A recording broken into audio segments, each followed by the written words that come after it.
Hello' বন্ধুসকল, আপোনালোকে চাই আছে এডুকেটৰ প্লাছ আৰু মই ফাৰুকে স্বাগতম জনাইছোঁ আজিৰ ভিডিঅ'টোলৈ। বন্ধুসকল, অৱশেষত প্ৰকাশ পালে DEEৰ LP আৰু UPৰ বিজ্ঞাপন।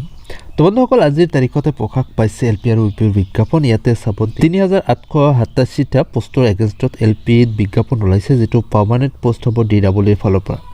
তো বন্ধুসকল, এইটো বিজ্ঞাপনত আপোনালোকে আবেদন কৰাৰ সুযোগ পাব যিসকলে অসম টেট আৰু CTET কোৱালিফাই কৰি থৈছে ইতিমধ্যে। আৰু এটা কথা মন কৰিব যে অসম টেট আৰু CTET দুয়ো প্ৰাৰ্থীয়ে লেংগুৱেজ 1ত যিটো ভাষা আছে সেই লেংগুৱেজ 1ৰ ভাষা অনুযায়ী স্কুলত আবেদন কৰিব পাৰিব।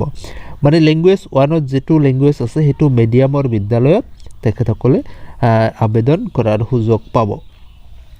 অসম টেটত আপোনাৰ লেংগুৱেজ 1ত যদি অসমীয়া বা হিন্দী বা আপোনাৰ যিটো থাকিব সেইটো লেংগুৱেজ হিচাপে আপুনি আবেদন কৰিব পাৰিব।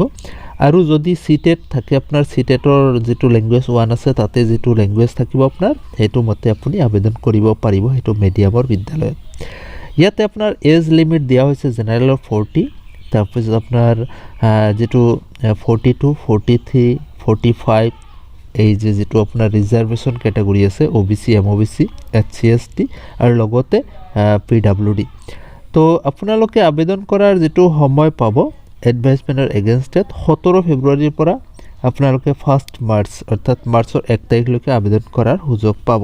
আপুনি অনলাইন কৰিব যাওঁতে আপোনাৰ কি প্ৰয়োজন হ'ব ইয়াতে চাব। ATET বা CTETৰ ৰোল নম্বৰ লাগিব, আপোনাৰ ডেট অফ বাৰ্থ, তাৰপিছত আপোনাৰ চাৰ্টিফিকেট নম্বৰ থাকিব লাগিব, candidate name, father's name, mobile number, address, language 1। আৰু যদি আপুনি ফিজিকেল হেণ্ডিকেপ হয় সেইটো লাগিব আৰু আপোনাৰ মাৰ্কখিনি লাগিব। লগতে আপোনাৰ NCC, স্পৰ্টছ, কালচাৰেলত যদি আপোনাৰ কোনো চাৰ্টিফিকেট থাকে তেনেহ'লে সেইখিনিৰো আপুনি এটা মাৰ্ক পাব। তো ইয়াতে চাব আপোনাৰ এই। তো বন্ধুসকল, সবিশেষ এইটো ভিডিঅ'ত আলোচনা নকৰোঁ, পৰৱৰ্তী ভিডিঅ'ত আমি আৰু আপোনালোকে যদি কিবা জানিবলগীয়া থাকে নিশ্চয় জনাব, আমি আপোনালোকক জনাবলৈ চেষ্টা কৰিম।